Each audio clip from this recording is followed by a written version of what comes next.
Hey listeners, David is back for another podcast and we split it again into two parts. This week is the first part and next week will be the second part. Enjoy! Okay, we're recording now. We're recording. I'm allowed one. Not repeating anything. You don't have to repeat anything. Yeah, I'm not repeating anything. Know. I'm not repeating anything. Okay, hold on. I'm going to do the music again, sorry. This has never happened. This has never happened before. That didn't happen last time. It didn't happen last time. Hold on. Hello, welcome to He's Hot, but Something's Off with me, just Joey. Something was off. Something was off. The recording was off. So I've got this podcasting set up here, and I'm usually pretty decent with it, but just now, David Lamb, David's here. Say hi, David. Hi. He was giving us the Oscar performance of a lifetime, and then I looked down at my soundboard and I noticed we were not recording. Yeah, so when you asked me about the cruise, I'm just going to say as per my last email, which was deleted because there's no proof of it. So I'm just going to say that. That's fine. We don't expect you to have to give a super detailed review of the cruise, but yep. What you've been talking for 6 useless minutes through no fault of your own. So I'll start us off on this one. But yeah, I mentioned in last week's podcast that I was not on the cruise, but David was on the cruise. So now that the cruise is over, I did hear from a lot of people because we have a lot of friends that were on the cruise, obviously.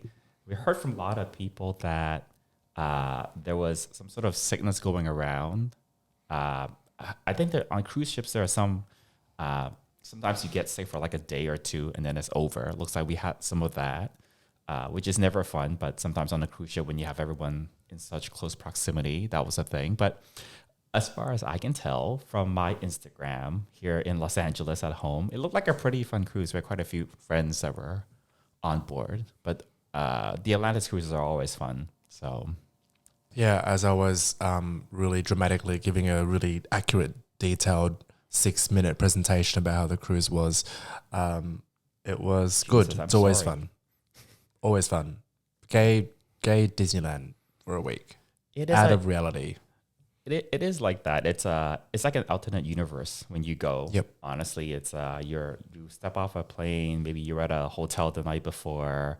Even when you're like at the port terminal, that's kind of sort of where it starts, I think, because when you get to the port, that's where you see like all like hundreds, thousands of other gay men of various shapes and sizes and ages and backgrounds and everything. And we're all like descending onto this port terminal and we're all like boarding in droves. I think that's where it kind of sort of hit you that, oh, this is not like regular everyday life.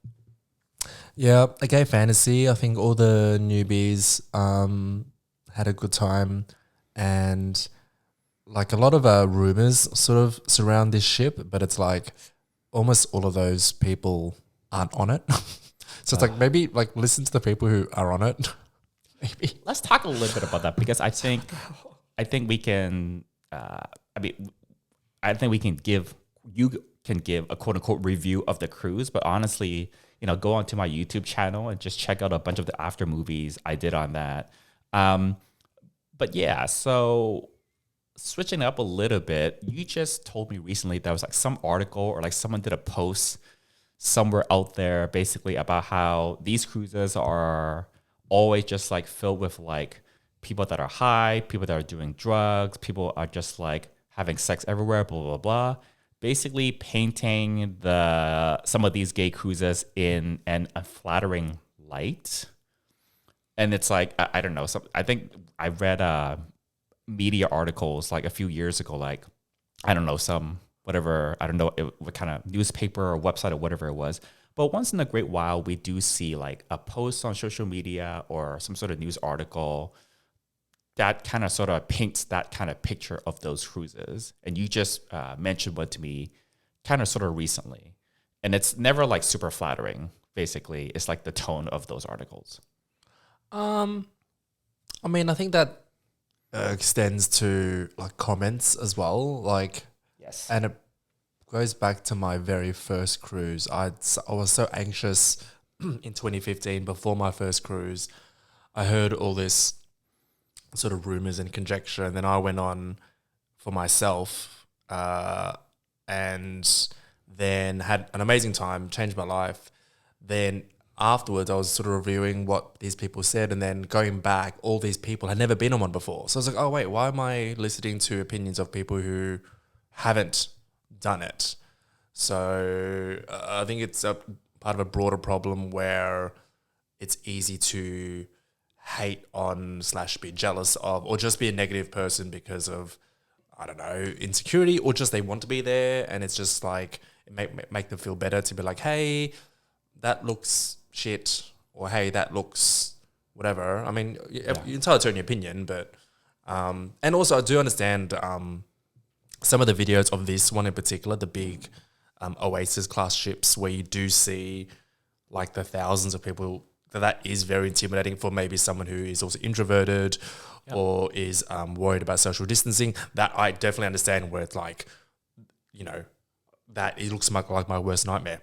Fine, it does, you know, that's you're not on it, so cool. Yeah. Cool story. Like, I you on that ship. understand your have to thingy. go. And also, at least, you know, if that's where they're like, that looks like my worst nightmare. I'm like, okay, well, you do, man. That's at least that way they're not trashing it, I guess. There's all these levels. You can opt in and opt out to it, but like, if you truly don't like that view or that space, either why do you need to comment on it? You can just skip it, or your algorithm's telling you something. Maybe you are interested in those things.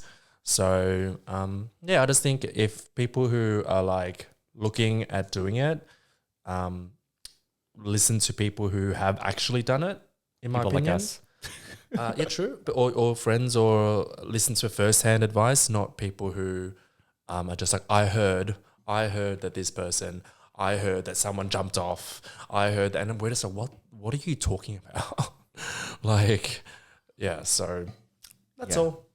Yeah, I think when it's on social media, in like a Facebook group or Instagram, whatever, I think when it's a comment on a post in social media, I think we've had social media for long enough now. Facebook is like, 20 years old or something like that. You know, we know that people... Facebook is no longer a twink. No. Facebook is almost of age. Is no longer... I don't know exactly how old Facebook is. Facebook has been out for like 20-ish. Oh, it's been a long time. Facebook is almost legal. Facebook is in the 20s. Facebook needs to start filing their fucking taxes. Yep. But we've had social media long enough now that we know random people on the internet will just leave a comment on anything and everything.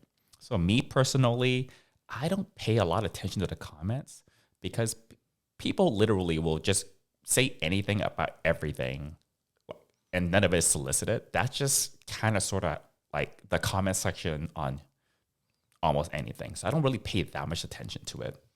But I think it's a little bit different when, you know, it's a article in the media. It's like there's like some sort of news or some sort of public website that's not just like your personal blog. You know, if it's like an actual media article or news article or something like that, or you've gone to the trouble of like creating like a whole video that you post. That's not, you know, that's like, you know, someone could make a whole YouTube video that's talking about how gay cruises are bad and all that stuff, whatever it is, right? So there's, I kind of sort of, the comments, a comment on a post, I see that differently than if you actually go create a piece of content, you write a story, you make a video, whatever.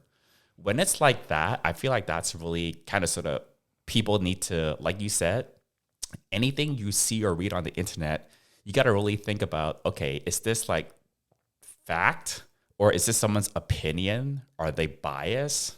You know, that's where I think like people need to kind of think for themselves, whether the media, the content they're consuming, you know, like who is saying that? What's the source?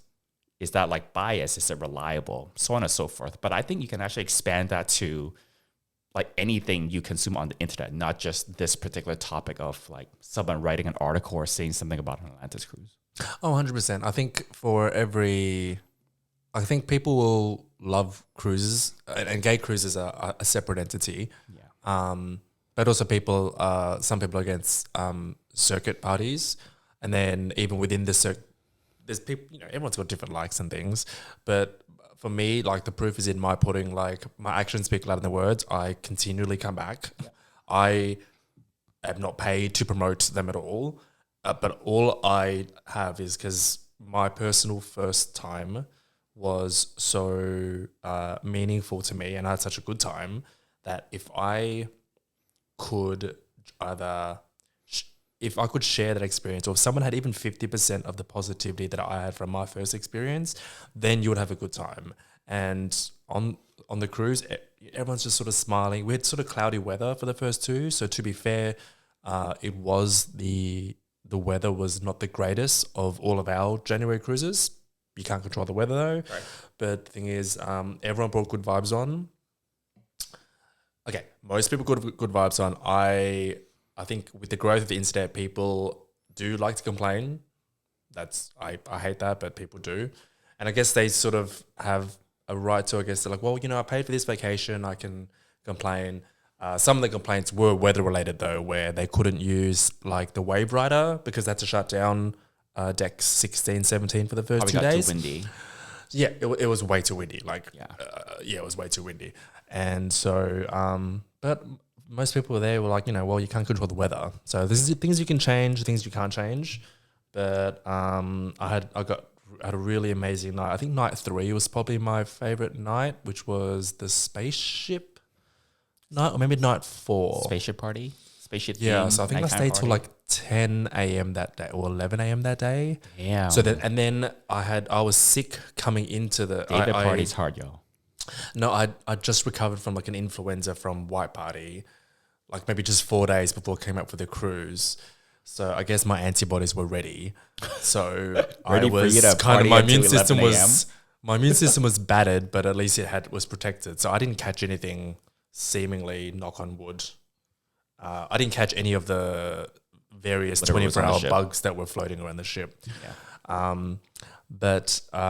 So yeah, coming into the cruise, I was, I guess, the most unfit physically because I was just recovering. And I was just saying to you earlier, like, I think my recovery has been affected by it. Yeah. But dude, overall, amazing cruise. I would do it again.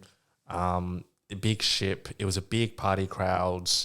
If you want to party, this is the one to do.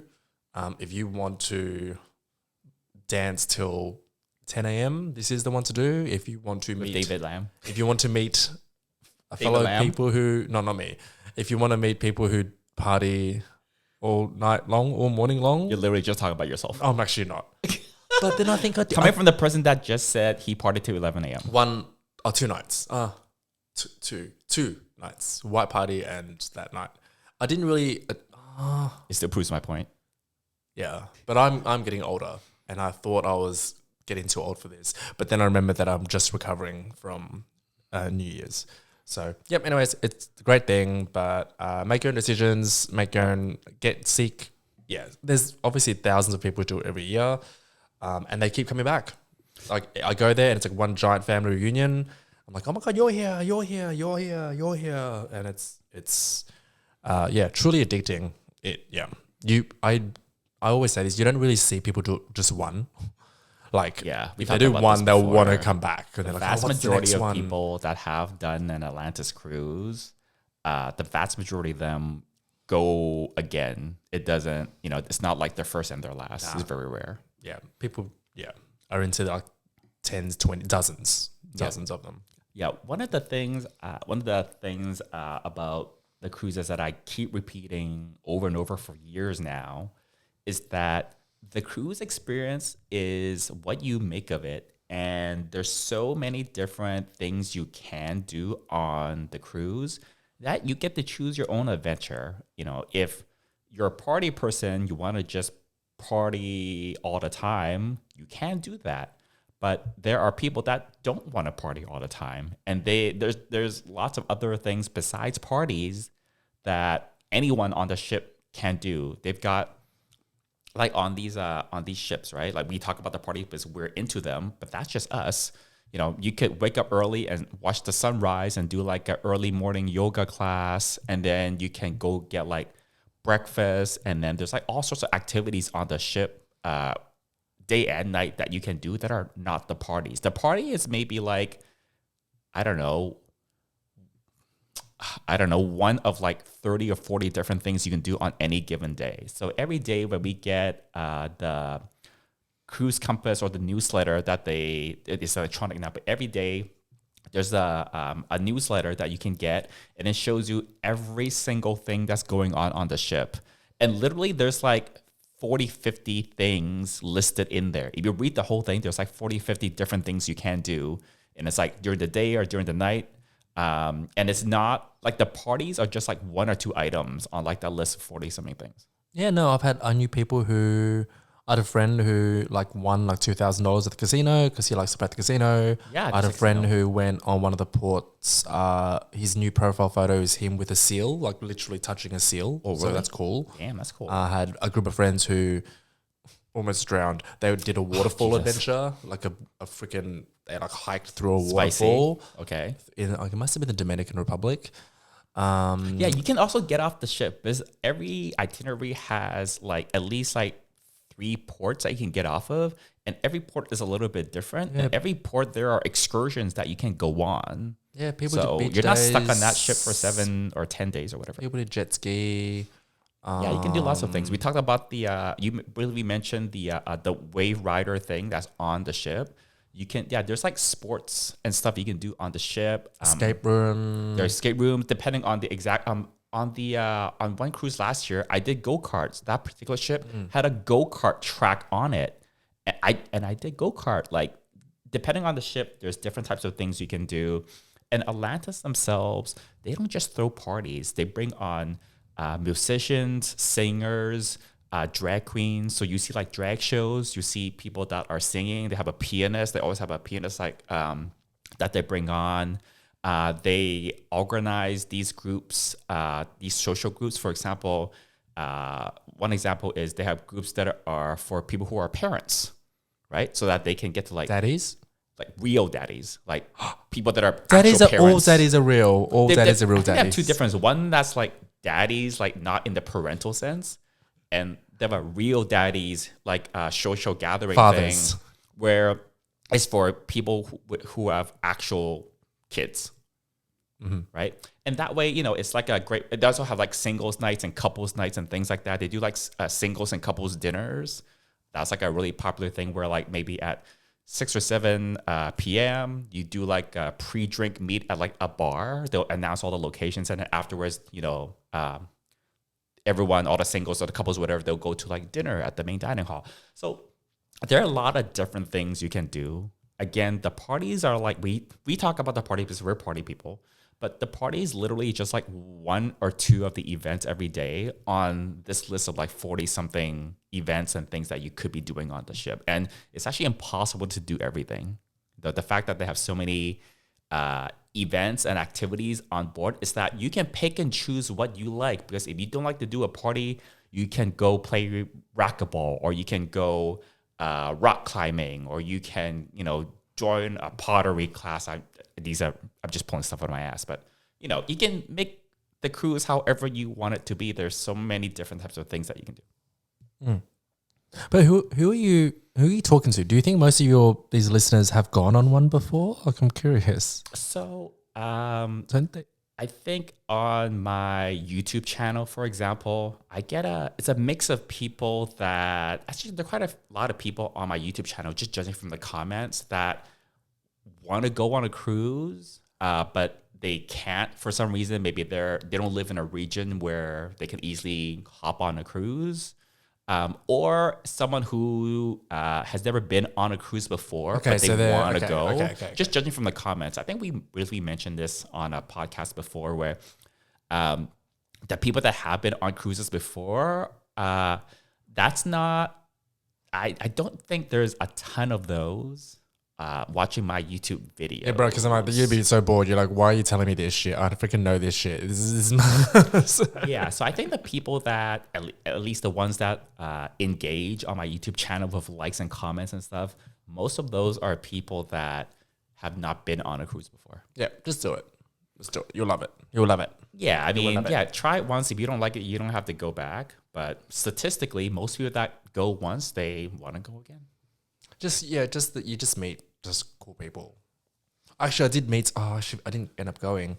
I was at the buffet, and you talk to random people all the time, As you do at the and buffet. he was mentioning there was a drag queen show at like 9 p.m. who was gonna do singing Ariana Grande songs, but I think it was White Party night. So I just remembered it now. Oh. He was really friendly too. I was like, so this stuff I don't know. I'm not looking at the cruise compass for every little thing, and I'm like, I had no idea. I actually legitimately was like, no, I actually want to see this, and I actually just only remember now. So sorry, if you're somehow listening or watching. They're not. Only 3 people listening to this. 3, yeah. And they're Anyways, not, he was really they're not nice, drag and I was queens like, that. I would actually love to thingy, but I think by then I don't know what day it was. I think it was towards the end. But I was like, this is cool. If it's White Party night, it would be I think it might have been it'd be White like Party day night. 6. I think it might have been White Party night. Yeah. There you go. Yeah, but I never read that whole newsletter because it's just too much to read. I like glance on the first page, and then the next thing I look at is what port we're at. It's also on the front page. And then another thing I look at is the restaurant hours. Well, the thing is, I think that should be used not like as a book, but that is an information source. Yeah, so you're using exactly what it was. And I was like, oh, when I looked at it, I'm like, oh, this bitch is seeing at 9 o'clock. So yeah, you're right. This bitch is seeing it. So I look at for the weather. I didn't care about the port. The weather. Yeah, weather. Port, yeah. But I'd like to know if it's a sea day or not a sea day. I guess maybe that's more accurate. I don't care too much exactly where we are, like what port we're docking at. I just want to know if it's a sea day or not a sea day. Yeah. Generally, I think that's the one order that I do know before. That's probably the only thing I know is like, okay, it's like roughly sea, port, White Party or something. I have to put. Otherwise, I don't know what day. I don't fucking know. No, you don't know. So it says what day it is, like day 1, 2, 3 or whatever, right on the front, and I end up from the cruise vacation guide, which is the PDF you get like a few days before you actually board the cruise, and it has a preview of the entertainment. It's not like the set in stone schedule. You get the schedule on the newsletter you get every day when you're on the ship, but the preview gives you an idea what entertainment, or at least like the headliners are. And I like to go through the CVG before the cruise and put onto my own calendar on my phone what shows I want to see. Okay, sure, that's wise. I mean, I think you should prioritize. Yeah, if you look at whatever, if like the EDM headliner, like Paul Van Dyke this year, if he's your main thing, then you would like, okay, cool, I'm doing this. Yeah. And then I'm like, I'm taking a break here. I'm going to watch this show. I'll eat early to watch this show later. So no, it's wise. That's what it's there for, I guess, right? To plan your day out. Because at the end of the day, it's your cruise and you can do whatever you want. And yeah, that's exactly true. Mm-hmm. So someone messaged me today. I wasn't on the cruise, but apparently, according to this person, during one of like the many speeches that Rich Campbell gives on the ship, Rich Campbell is the founder and owner of Atlantis. President. Yep. President. I don't know all the titles, but apparently he told people in like a Q&A or like in front of a crowd that there's going to be a Asia cruise next year. In January. No comment. No, I'm telling you this. Oh, okay. I'm not asking you to confirm. Oh, okay. Yeah. I once again with Atlantis until I see it in paper and thingy. That is there's true. literally no. I've heard rumors of many things. So this is what someone I knew on the cruise told me, but like apparently, yeah, like it's until it's confirmed and I see it on the website, I don't exactly don't. Yeah, but I'm kind of excited about it because I love to party in Asia. Mm-hmm. So I'm interested to see if this happens, what kind of itinerary they have. Because every year, like obviously Atlantis is based in the U.S., so we get the U.S. cruises out of Florida or California. And then they always have cruises in the Mediterranean in Europe. Yep. But it's not every year that there is a Asia cruise. I think next week or the week after, coming up pretty soon, they have a cruise in Australia, like a 5-day cruise. I think it's That's this coming week. very soon. I think it's this weekend. Oh wait, this coming up. it's coming up very soon in the Like next week or I so. think. Yeah. Something like that. So that's cool to see. I know in 2023 they did have an Asia cruise in November. They did a cruise in Asia in November. Yeah, but I'm hoping that there is enough demand in the future to see an Asia cruise on the calendar more regularly. Well, it makes sense if you're there already. Like if you're definitely going to be in the area, the region, it makes sense to like make the most of that long flight across because it's hard for you to get to Asia, right? Yeah. Sort of ish. Whereas for Australians, it's finally something close. Close-ish. Yeah. Yeah. Because we have to fly like 20 hours to get to fucking Miami. So Yeah, it makes sense for those who would have made the trek to Asia for a New Year's celebration somewhere. If they're doing Bangkok, for example. Yeah, it could coincide. Makes sense. And then it'd be like a recovery. It'd be like, hey, I've partied enough and then I can recover potentially, depending on the itinerary. Yeah, so nothing's been announced yet, but if it goes ahead, I'm just really excited to see like what the details are for that particular one. Because I'm excited for there to be more. I mean, they just cruises literally in Asia. announced that Europe one, like Oh yeah, they added like 2 weeks. What did they announce? Like really recently, like 2 weeks ago on the cruise, maybe. earlier this month. Because I got an email Yeah. about it. And it's like, oh, I'm like, okay, all of a sudden, I'm like, the 2 Med cruises are sold out. Next minute, there's one in July. It's in July. So David and I, we did a episode of this podcast. I think it was in December, where we went through very quickly and briefly all the cruises that were coming up in 2024. But since that time, they just announced a additional Mediterranean cruise in Europe in July. It'll be on a Virgin cruise ship, and I got an email about it. I don't know. I don't know if it's on the website yet, but I don't remember 100%. But feel free to Google Atlantis' website. But sometimes I know they open up cruises for alumni first to book before they open to the general public. But so we're obviously alumni. But yeah, there is going to be 4 Med cruises next year. They have the Oceania cruise, which is the luxury cruise in July. They have this brand new Virgin cruise in the Mediterranean, also in July. And then we have the 2 Mediterranean cruises that are 10 days each that are back to back, also on Virgin cruises in August. So that's a lot of cruises in Europe this year. Usually there's 2, maybe 3, and this year there's 4. Yeah, so crazy. far. Wait till they add another one. I don't know. I don't know where. Crazy. I guess really ramping up after COVID, I guess. I was just telling David, there's a chance I may not go on any cruises this year.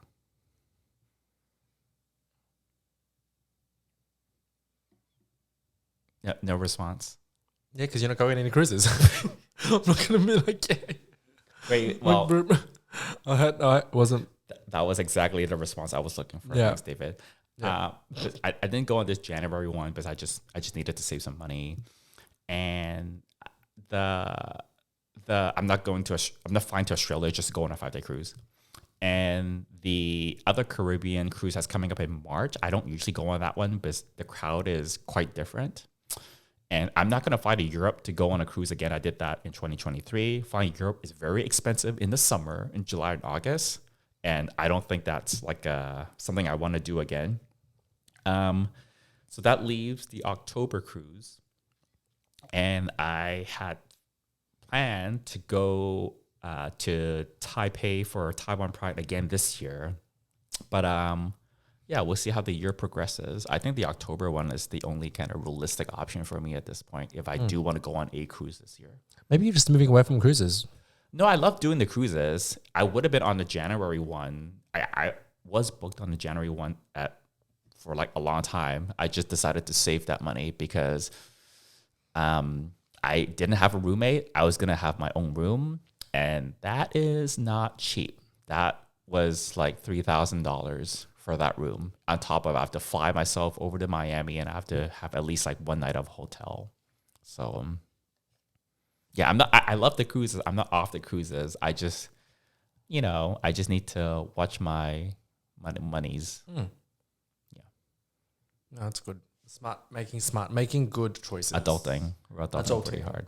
Adulting, yes. Yeah. Cool. Well, cruises aside, so you had mentioned that, like, I talked on the last episode of the podcast how I got sick.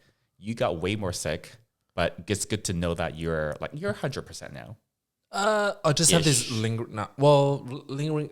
Nah, it's not. But luckily, I did. It's like my doctor knew what was going to happen. But he goes, if it is influenza, which I don't think I've had before, or it's been a long time since I've had the actual flu. He was like, no, it is very normal to sort of feel or have lingering after effects for a few weeks. And I guess it's not normally you go on like a 7-day party cruise in the middle of that recovery. But I was sort of, the acute symptoms had sort of subsided 4 days before I came up here. And then it was just this lingering little mini cough. I can go hours without coughing and then randomly have a coughing fit. And it's just because I was really cognizant of the cough. So I'm like, it feels like I'm doing it a lot. So, no, I'm kind of okay, actually. Yeah, like I said, I didn't develop any new symptoms after the cruise. So I think that whatever I had before was like a shield that kept me through. We got the So I did lose a lot of weight though, so I just got to get that back. Oh my God, yeah. So we're both hard at work at the gym. We're trying to get back into our regular gym schedule, both of us, as much as we can. Yeah, I've lost 6 kilos at least. That's a lot of weight. Yeah. That's like it's little less than half, right, compared to pounds. No, it's 6 times 2. It's like maybe 15 pounds. Yeah, that's a lot. That's a lot of weight to lose. Yeah, it was rough. And then I thank God for protein shakes on the cruise. Yeah. Thank God. Yeah, those were so good. Oh my God. That nutrition bar thing at the gym is like a godsend. Yeah, so on the Oasis class ships on Royal Caribbean, they have the Vitality Spa. That's the name for the spa and gym. They call it the Vitality Spa and Gym.